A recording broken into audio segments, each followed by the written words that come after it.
Have you ever felt like if one more person asks you what's for dinner, you're going to cry? You're not losing your mind. It's decision fatigue. We're going to help you get your brain back today, starting right now, so don't go anywhere.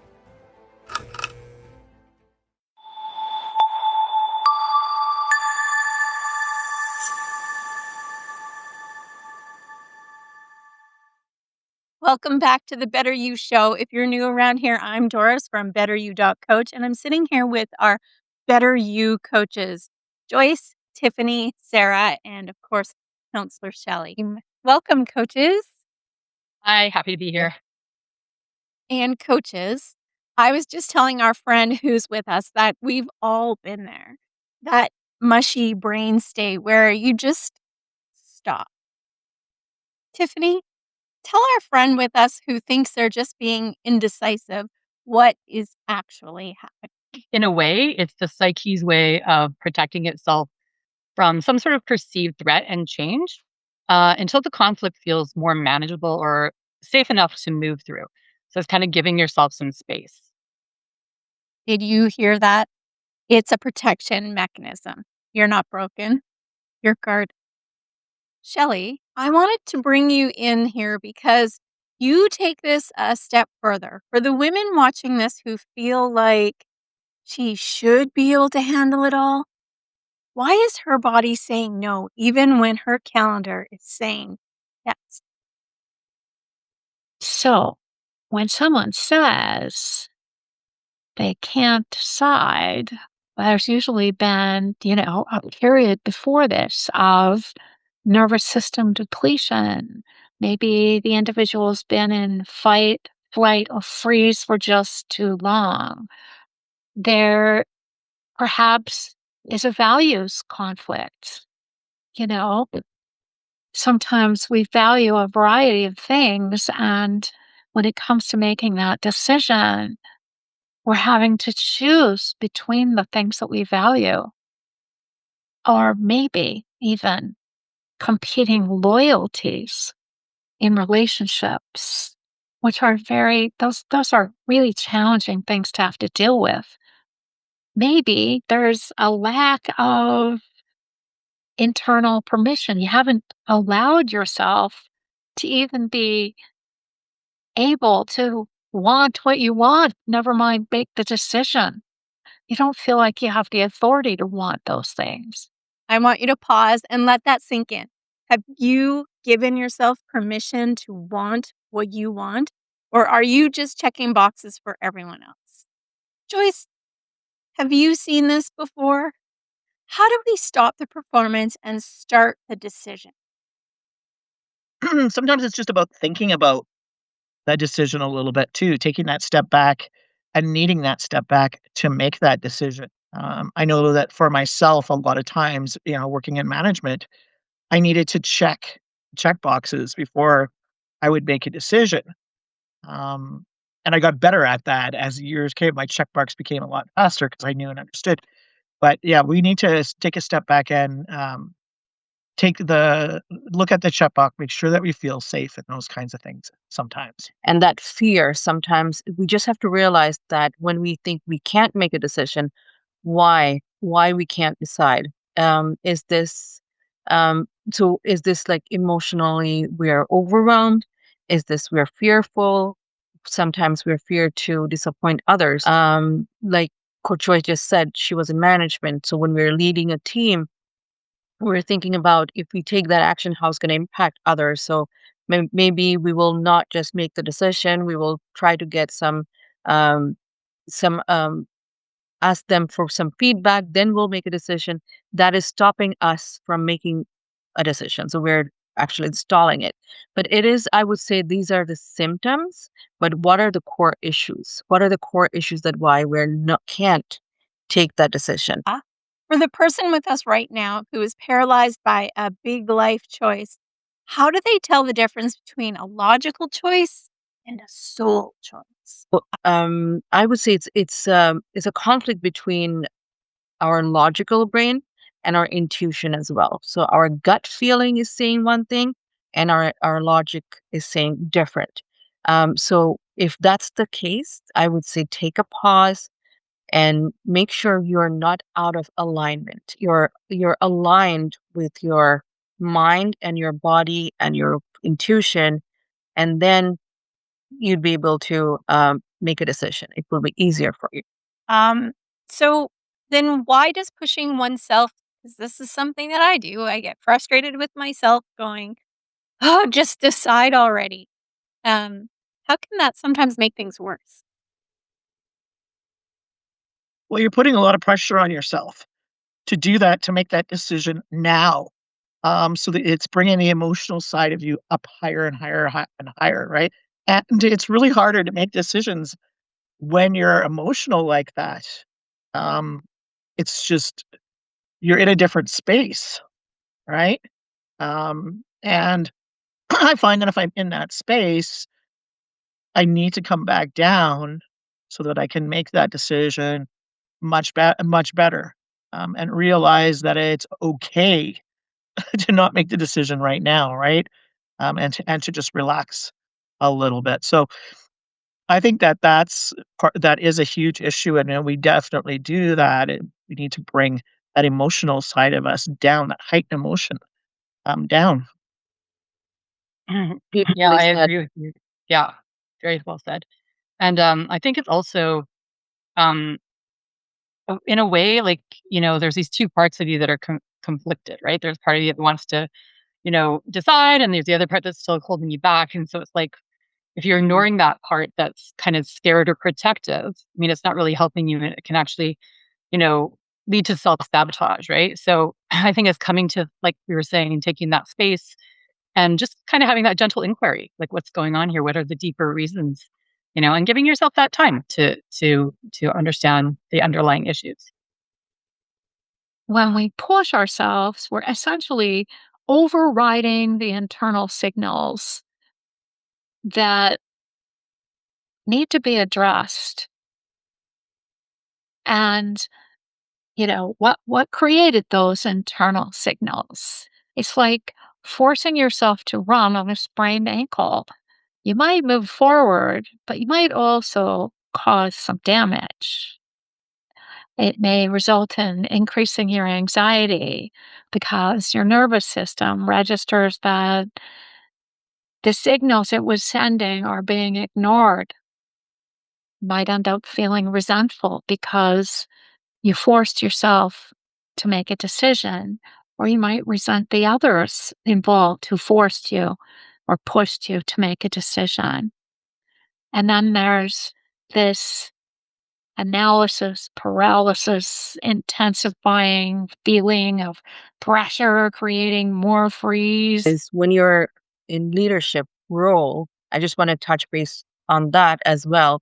You're always making a decision, right? So why we're resisting, and what you don't always have to be make a decision when you're not clear or you're uncertain, but just make sure you're making the decision from love, not from fear, and not from force, not that you're feeling that you're being pushed. It's always good to have to take that pause, like Coach Joyce said, take that pause. It's so important, and align with yourself. And when you're making a decision, make sure it is from your heart and it's out of love, and you will always the outcome would be better. Oh, coaches, that was a fantastic discussion. But Shelley, you actually lived this situation a while back, right? When you had a job offer that made perfect logical sense, but your system screamed no. Please share that experience with us. Some years ago, I was offered a job. Every signal in my body was saying, don't take this job.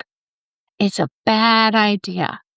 And everybody that I talked to said, hey, you're really lucky to be offered this job. This is an opportunity for you.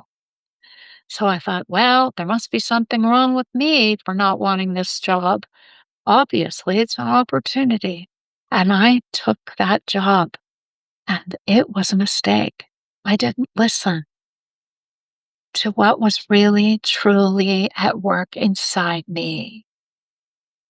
And I had a big lesson to learn from that. It took a long time for me to really dig into what caused me to make a decision that wasn't in my own best interest. You know, from a practitioner's perspective, the just decide approach treats the symptom of indecision rather than the cause, depletion, conflict, or lack of clarity. And it's also rooted in, the productivity, culture's demand that we're always moving forward and getting stuff done. And that doesn't honor our human need for pause and integration. Yep. Absolutely. So for the person sitting with us today, um, let's talk about what they might actually need in moments of decision, because I've heard a little bit of what you have already said, and we've kind of touched on this already. But I know for me, this comes up usually at the end of the day. And I did read a statistic once saying that we make over 30,000 decisions in a day. So no wonder we get home after work or after a long day, and Very exhausting. figuring out what we're making for supper is the hardest decision of the day, right? Brain mush. Brain mush is what I used to call it. Mushy brain. Yeah. So what can we do to help support, or what can the person who's sitting with us today who feels this um, do in that moment? What people actually need in decision fatigue is rarely another framework or a list. They need to have time for nervous system restoration. Like we were saying, is just chill out, give yourself some time to make the decision, have some compassion for yourself, and then it allows your nervous system to kind of return to that safety and clarity without the force, right? And then you can maybe, this is something I've started to do, is like check in with yourself then. So what decision feels right in your body, like in your heart? Just kind of, look at both and then just kind of take that, inquiry, right? And just see what comes up. The other thing we can do is just make decisions at a different time, right? So what you want for supper, you come home, like, why don't we decide in the morning? Or why don't we decide the day before? That way we know what's going on and we don't have to make that decision. Right, like, front loading your decisions when you have the capacity so that you don't have to decide in the moment, kinda like, meal planning or other things like that. Right? Um, Sometimes that works better, and, I don't have to worry about what I have to make for supper because guess what? The next 3 days are there in my fridge, ready to go.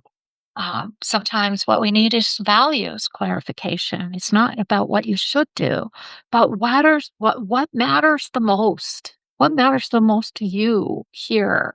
This is about reconnecting with your own internal authority. Because if you make a choice that's against your true north, then you won't be happy with that choice. In leadership, I would also want to touch base on this as well. When we're making decisions, it doesn't have to be perfect. It doesn't have to be always how I want it to be or the one I want the outcome to be.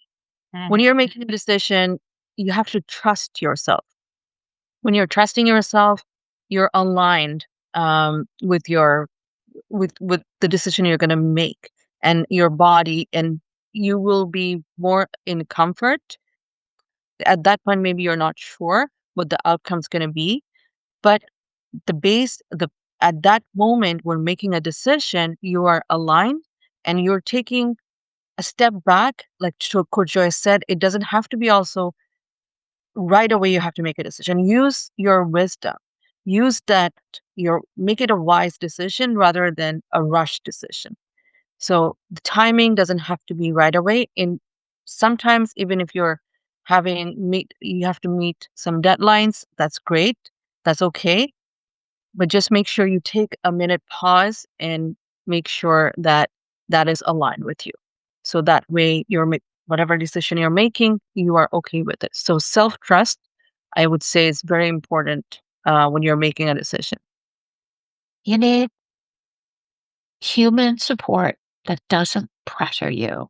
Someone who can hold space with you without needing you to solve it quickly.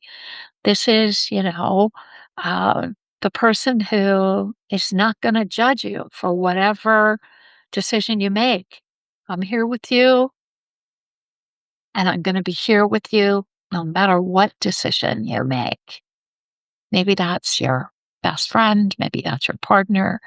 Maybe that's your coach, your therapist, your doctor, whoever it is. You need that support. Maybe it's your community. Wow. Clearly, decision fatigue can come from a number of different places. So, of course, it needs to be handled on a case by case basis. We're covering a lot of ground today. And if you're sitting here thinking, hey, I have a question that I'd like to talk through, or we're talking decision fatigue, and now I'm overwhelmed and I don't know what to do next, I've got you. Every Thursday, I host a live coffee chat on the BetterYou.Coach YouTube channel. I grab my mug, you grab yours with whatever's in it, and we break it down these episodes or chat about whatever's on your heart or maybe mine. Sometimes a coach or two might join me, but I'll answer your questions live. So make sure that you're subscribed and hit that bell so that you get notified to join me this Thursday. All right, before we go, I'm putting the coaches in the hot seat with a game of this or that. So go ahead and play along with us by leaving your answers in the chat. It's the easiest choices you'll make all day. Joyce, Tiffany, Sarah, balloons or spaceships? Let's go. You're ready. Okay, here we go. Okay, you can play at home. You can go ahead and put in the comments exactly what the thing is, or you can just put A or B. We are going to use the react button. So the balloon is going to be for option A, and the spaceship will be for option B. Ready, coaches? Okay. Morning person or night owl?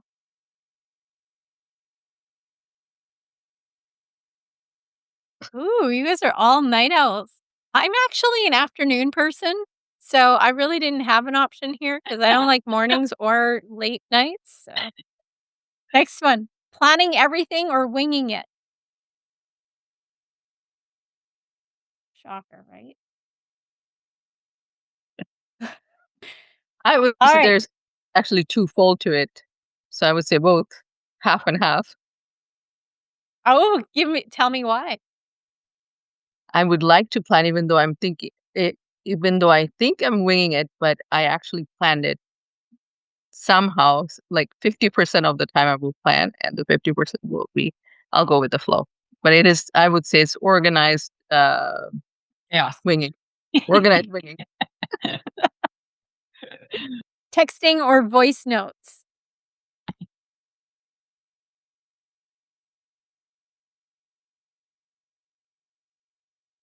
I was waiting because I'm like, Joyce's has to be voice notes.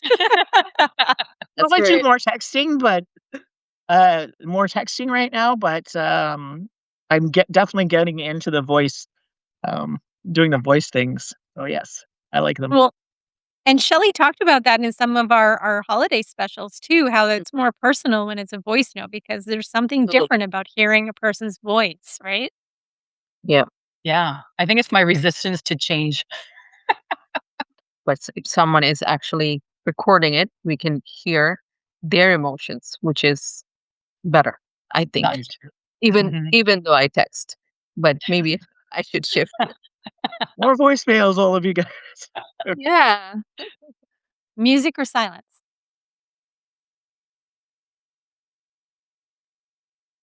love music. Yeah. My therapy. It depends, but lately more silence than music. And me Mm. too. It does depend. Sometimes I need some background noise for focus, but yeah, usually silence.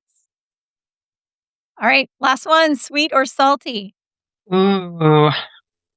I'm a little salty.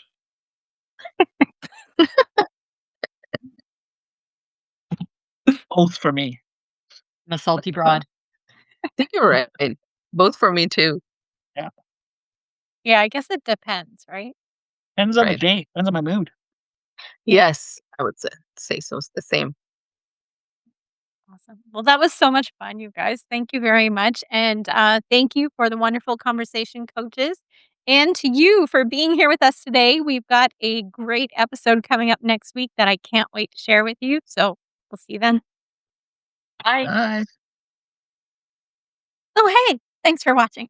Since you watched this video, we thought you might really like this video. Oh, and don't forget to subscribe right there for more great videos. Plus, tap that notification bell so that you don't miss any videos at all. Comment your thoughts below and see you next time.